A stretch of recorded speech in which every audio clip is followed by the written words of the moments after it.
श्री कृष्ण आए थे, इस संसार को बचाने का काम किए। सतयुग में राजा हरिश्चंद्र आए, जिन्होंने इस संसार को बचाने का काम किए। आज इस कलिकाल कलयुग में साहब श्री हेन्द्रानंद जी आए हैं, जिन्होंने महादेव को अपना गुरु बना करके आज धरती के एक एक लोगों को यह अधिकार दे दिए हैं कि आप भी उस शिव के शिष्य बन सकते हैं। यानी धरती के एक एक लोगों को यह अधिकार दिए कि आप किसी भी जाति के, किसी भी धर्म के, किसी भी खान पान से जुड़े हैं, आप इंसान है ना, आप मानव है ना, आपका अधिकार है कि वह जगत गुरु शिव को अपना गुरु बनाना। क्योंकि साहब कहते हैं उस शिव की बनाई हुई दुनिया में हम आप हैं, उस शिव की बनाई हुई जगत में हम आप हैं, तो उस जगत के गुरु शिव को अपना गुरु हम लोग क्यों नहीं बनावे।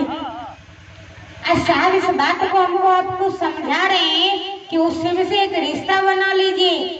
आज तक तो हम आपने रिश्ता बनाया है धरती के लोगों से, जगत के लोगों से, दुनिया में रह करके हम आप दुनिया को ही अपना समझ बैठे। लेकिन साहब कह रहे हैं जगत में रहिए जरूर, लेकिन जगत का होके मत रह जाइए। जिंदगी में रहिए लेकिन जिंदगी का होके मत रह जाइए। इस जगत को ही सब कुछ मत समझिए दीदी कि यही तो मेरा सब कुछ है। यहाँ रहने कोई नहीं आया है, किसी ने कहा है यह तो आवागमन का बेला है, हम आप आए हैं, हमको आपको जाना भी होगा। ये धरती जो है ना, ये आवागमन की बेला, जो भी इस धरती पे जन्म लेगा एक दिन सबको जाना होगा इस संसार से। हम आप आ भी गए तो किसी की इच्छा रही होगी हम आप इस धरती पे आ गए, किसी की इच्छा होगी हम आप इस धरती से चले भी जाएंगे। जब जाना ही है तो क्यों ना हम आप कुछ वैसा काम करें जिससे जाने के बाद भी हमारा आपका नाम रह जाए। आज हम आप उतना ही काम कर रहे हैं जितना काम साहब कहते हैं ना कि एक जानवर भी उतना काम करता है, जो वह भी धरती पे आता है, वह भी अपना भरण पोषण करता है, वह भी बच्चा पैदा करता है और संसार को छोड़ के चला जाता है। अगर हम आप भी उतना ही काम करेंगे तो हम इंसान में और जानवर में क्या फर्क रह जाएगा। 10 मिनट दो को बनाए 55 मिनट का। इंसान बन के आए इस संसार में, मानव के रूप में आए हैं तो अपनी मानवता को जगाने का प्रयास हम आप करेंगे। लेकिन यह मानवता जगेगी कैसे, यह आत्मीयता जगेगी कैसे? यह आत्मीयता तब जगेगी जब हमारे आपके जीवन में सुंदर गुरु होंगे, सबल गुरु होंगे। क्योंकि गुरु का काम है, गुरु का काम ही होता है अपने शिष्य के अंदर से अज्ञानता रूपी अंधकार को हटा करके प्रकाश रूपी ज्ञान की तरफ ले जाना। गुरु अपने शिष्य को जीवन जीने की कला सिखाते हैं। गुरु अपने शिष्य के सर्वोत्तम पक्ष को उजागर करते, साफ शिष्य अनुभूति में लिखे।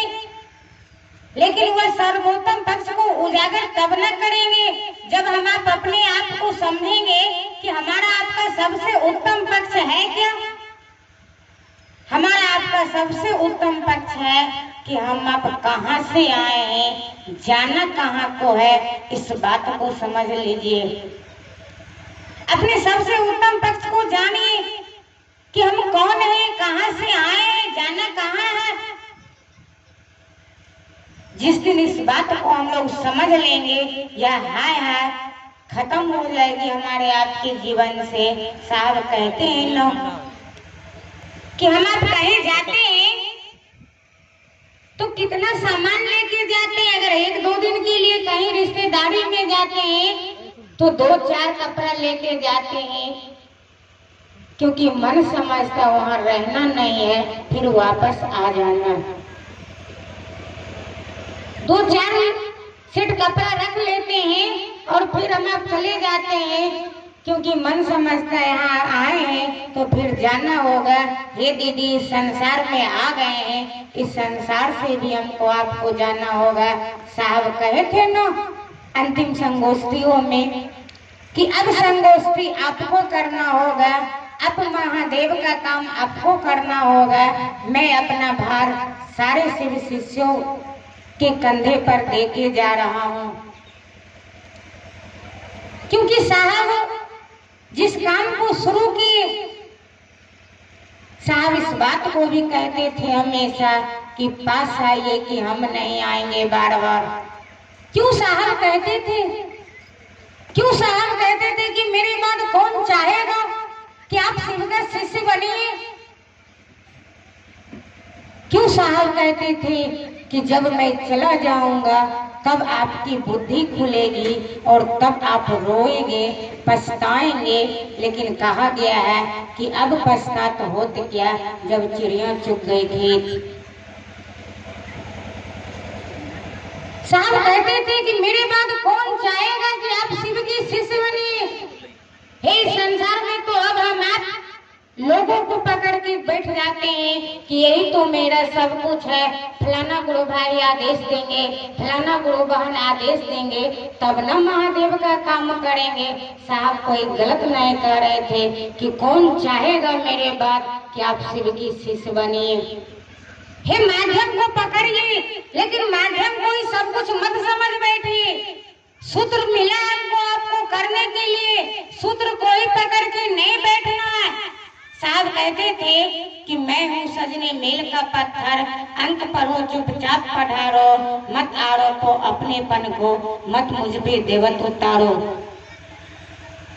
एक बार हम लोग साहब की चर्चा सुन रहे थे पटना की धरती पे।